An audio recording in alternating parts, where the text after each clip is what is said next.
Hello everyone, welcome to Vandana academy. तो जैसा कि आपका सीडीपी का पीवाईक्यू चल रहा है, 15 प्रश्नों को हमने सॉल्व कर लिया था। आपके प्रश्न यहाँ तक सॉल्व हो गए थे और ये 2023 का आपका पीवाईक्यू है। आगे के प्रश्नों को हम यहाँ से सॉल्व करते हैं। प्रश्न नंबर 16। तो प्रश्न है आपका, अनुभवात्मक अधिगम किस पर बल देता है। ठीक है, यानी अनुभवात्मक अधिगम किस पर बल देता है। जो बच्चे मतलब अनुभव से सीखते हैं, तो यानी एक्सपीरियंस से बच्चे जो भी सीखते हैं, तो वो किस पर बल देता है। बच्चों के अधिगम पर, शिक्षक के नियंत्रण पर, सीखने में पुनर्वलन की भूमिका पर, आलोचनात्मक प्रतिबिंबन के महत्व पर, एक प्रक्रिया के बजाय अधिगम को एक उत्पाद के रूप में देखने पर। तो राइट आंसर आपका क्या होगा? राइट आंसर आपका हो जाएगा नंबर 3।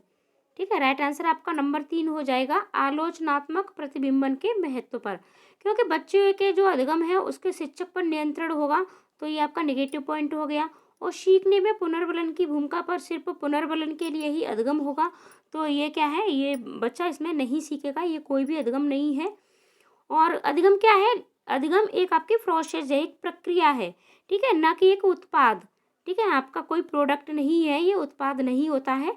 अधिगम क्या है? अधिगम एक आपकी प्रक्रिया है, प्रोसेस है, जो धीरे धीरे आगे बढ़ती रहती है। और बच्चे से अधिगम के साथ यानी अनुभव के साथ सीखते हैं, तब ये मतलब अच्छी होती है। आगे बढ़ते हैं हम। अगर आपने अभी तक चैनल को सब्सक्राइब नहीं किया है, तो चैनल को सब्सक्राइब अवश्य कर लें, क्योंकि आपको हमारे चैनल पर सारी क्लासें बिल्कुल फ्री में दी जाती हैं और सारे प्रैक्टिस सेट भी आपको मिल रहे हैं। और जल्द ही आपका हिंदी का भी प्रैक्टिस सेट शुरू होने वाला है। जल्द ही आपके हिंदी के पीवाईक्यू मिलेंगे। बच्चों में समस्या समाधान कौशल को बढ़ाने के लिए निम्नलिखित में से कौन सा प्रभावी तरीका है। यानी समस्या समाधान कौशल। ठीक है, बच्चे को आप कोई भी समस्या दो और समस्या का फिर वो समाधान कैसे करें, तो इसमें सबसे प्रभावशाली तरीका आपको ढूंढना है। स्वतंत्र चिंतन को हतोत्साहित करना। अब जब बच्चे स्वतंत्र रूप से कोई भी चिंतन करते हैं, तो इसको आपको कभी भी हतोत्साहित नहीं करना है, प्रोत्साहित करना है, तो ये आपका नहीं होगा। कठिन समस्याओं से बचने के लिए उन्हें अब कठिन समस्याओं से बच्चा जब बचता ही रहेगा, तो ये फिर समस्या समाधान कौशल को बच्चा कैसे सीखेगा, तो ये भी आपका गलत हो गया। उन्हें समस्याओं का तैयार समाधान उपलब्ध कराना। जब कोई भी समस्या है, तो उसका जब आप पहले से ही समाधान उपलब्ध करा दोगे, तो फिर बच्चा में वो कौशल कैसे आएगा। तो राइट आंसर आपका हो जाएगा नंबर 4। यानी वह उन्हें बुद्धि मंथन करने और सहज अनुमान लगाने के अवसर देना। यानी बच्चा स्वयं से कोई भी अनुमान लगाए कि ये किस तरीके से ठीक हो सकता है, और अपनी बुद्धि का मंथन करने, यानी अपनी बुद्धि के साथ जब वो उन समस्याओं को सॉल्व करेगा, तो उसमें समस्या समाधान कौशल का विकास होगा। अगला प्रश्न है आपका, निम्नलिखित कथनों को पढ़िए तथा सही विकल्प का चयन कीजिए। और 2023 और 2024 में आपके अभिकथन और कारण पर प्रश्न बहुत ज़्यादा पूछे गए हैं, और ऐसे प्रश्नों को सॉल्व करने में आपका टाइम ज़्यादा लगता है, तो आप ज़्यादा से ज़्यादा प्रैक्टिस लगाएं। कम से कम मतलब आप 2023 और 24 के जो प्रश्न पत्र हैं, इन दोनों को कम से कम 2-2, 3-3 बार अवश्य सॉल्व करें, क्योंकि यहाँ से आपको इन प्रश्नों को सॉल्व करने की आपकी क्षमता बढ़ेगी कि किस तरीके से इसमें प्रश्न पूछे जाते हैं, और जल्द से जल्द आप इन्हें सॉल्व कर पाओगे। क्योंकि कभी कभी क्या होता है कि सीटेट में, यानी बच्चे आप एग्जाम में टाइम मैनेजमेंट नहीं कर पाते हैं। ठीक है, प्रश्न पत्र उन्हें पूरा आता होता है, लेकिन क्या होता है कि वो 120 से आगे प्रश्न पत्रों को सॉल्व ही नहीं कर पाते हैं, यहीं तक कर पाते हैं, टाइम उनके पास बचता ही नहीं है। शिक्षकों को सार्थक वातावरण बनाना चाहिए, जिसमें सभी बच्चों की सक्रिय भागीदारी संलग्नता हो। तो ये आपका बिल्कुल सही है, एक सार्थक वातावरण अवश्य बनाना चाहिए, और जिसमें बच्चे सक्रिय हों। ठीक है, और उनकी भागीदारी भी हो और संलग्नता भी हो। कारण है, बच्चे सभी बच्चे आंतरिक रूप से सीखने के लिए प्रेरित होते हैं और सीखने में सक्षम होते हैं, तो ये भी आपका बिल्कुल सही है। तो राइट आंसर आपका क्या होगा? राइट आंसर आपका हो जाएगा नंबर 2। यानी ए और आर दोनों सही हैं, और आर ए की सही व्याख्या है। अगला प्रश्न है आपका, निम्नलिखित में से कौन सी प्रक्रिया अधिगम के दौरान योगदान नहीं देती है। आपसे नहीं पूछा है, ठीक है। नोट: संगठन, वर्गीकरण, वैचारिकता, गैर प्रासंगिकरण। तो राइट आंसर आपका क्या हो जाएगा, यानी अधिगम प्रक्रिया के दौरान योगदान नहीं देती है। तो राइट आंसर आपका हो जाएगा नंबर 4। अगला प्रश्न है आपका, निम्नलिखित में से कौन सा एक ऐसे प्रश्न का उदाहरण है जिसमें विद्यार्थियों को अपनी सोच पर विचार करने की आवश्यकता होती है। यानी बच्चे अपनी सोच पर विचार करें। वाक्य में संज्ञा और क्रिया के बीच क्या संबंध है।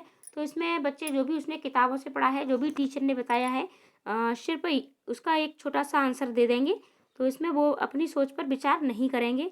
क्रिया की क्या परिभाषा होती है और परिभाषाएं आपको बच्चे को कभी नहीं पढ़ानी है, ठीक है। तो इसमें भी सिर्फ वो रटी रटाई हुई चीज़ को ही बताएंगे।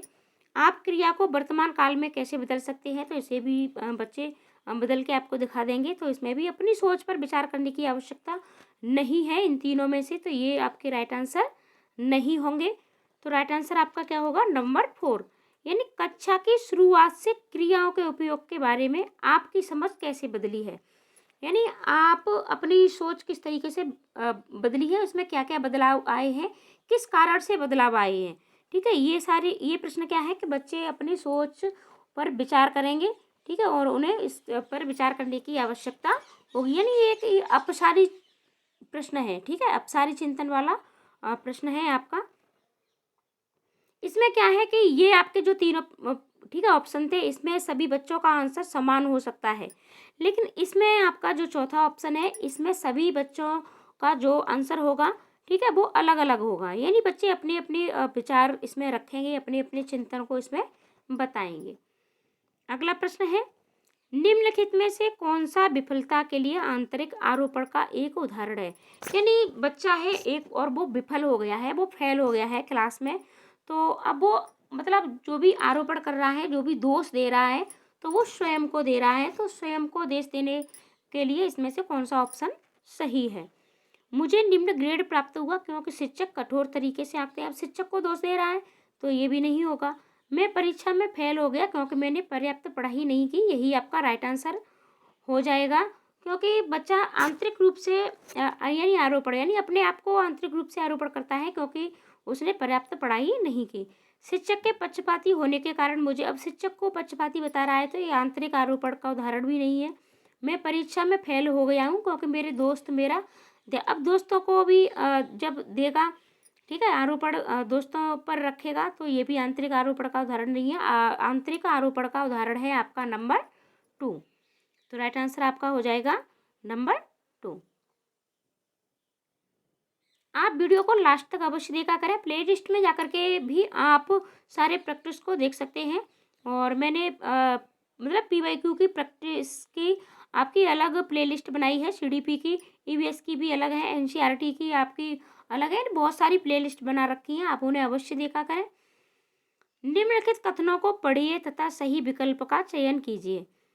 अभिकथन ए है, बहुत कम उम्र में दुनिया भर में अधिकांश संस्कृतियों में लड़कियां गुड़ियों को खिलौनों के रूप में चुनती हैं, जबकि लड़के कारों के साथ खेलना पसंद करते हैं, ठीक है। तो ये आपका बिल्कुल सही है। लड़कियां ज़्यादातर गुड़ियों से ही खेलती हैं और लड़के कार और ऐसे खिलौनों से खेलते हैं।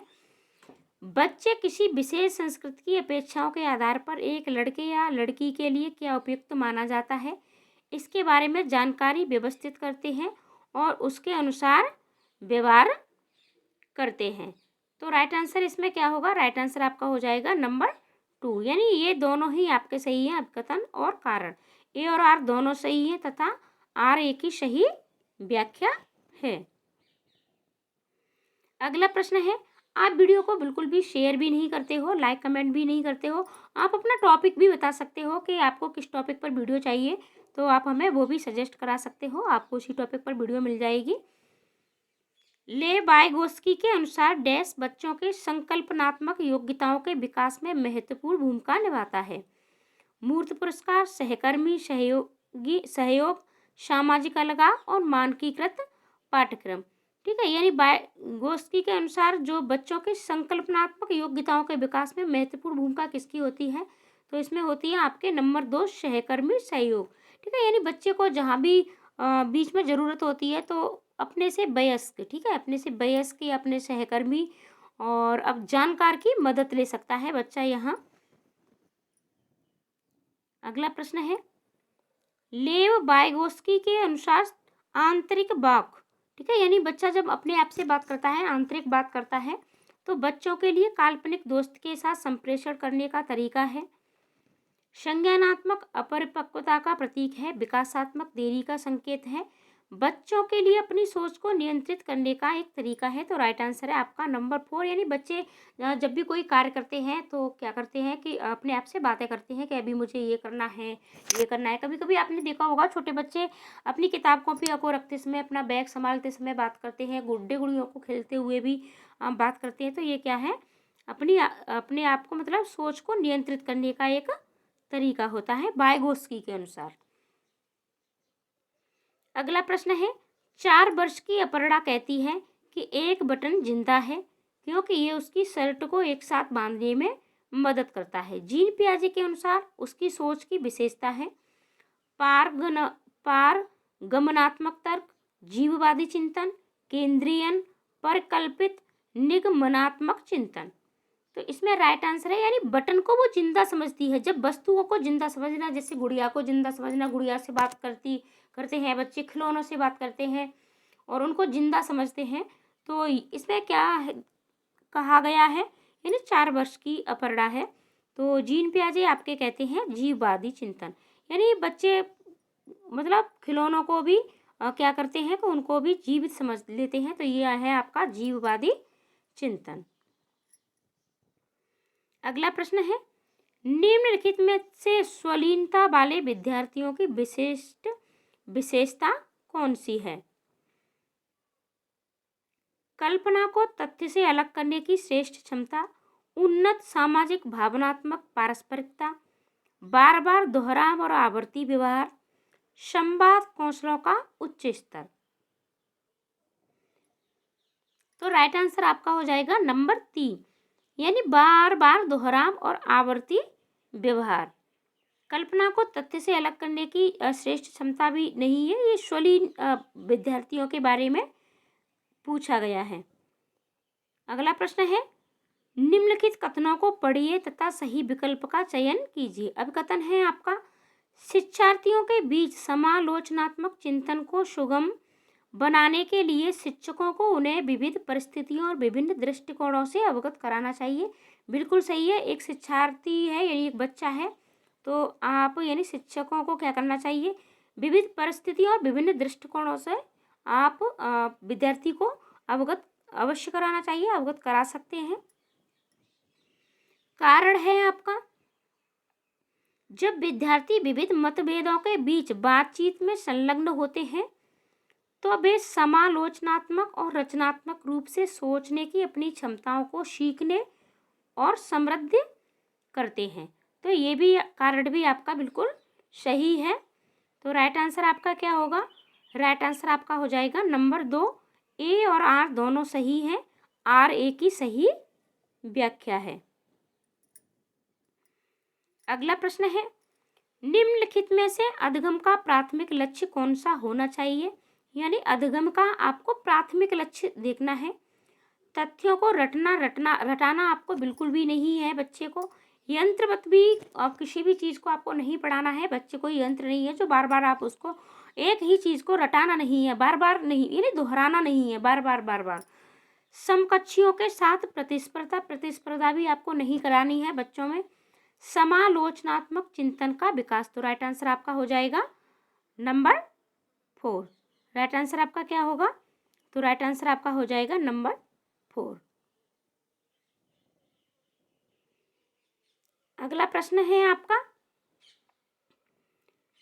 बच्चे सबसे प्रभावी ढंग से तब सीखते हैं यदि कोई अवधारणा, ठीक है, यानी जब आप कोई भी अवधारणा सामान्य से विशिष्ट की ओर बढ़ती है, अमूर्त से मूर्त की ओर बढ़ती है, जटिल से सरल की ओर बढ़ती है, तर्क संगत से अनुभवजन्य की ओर बढ़ती है।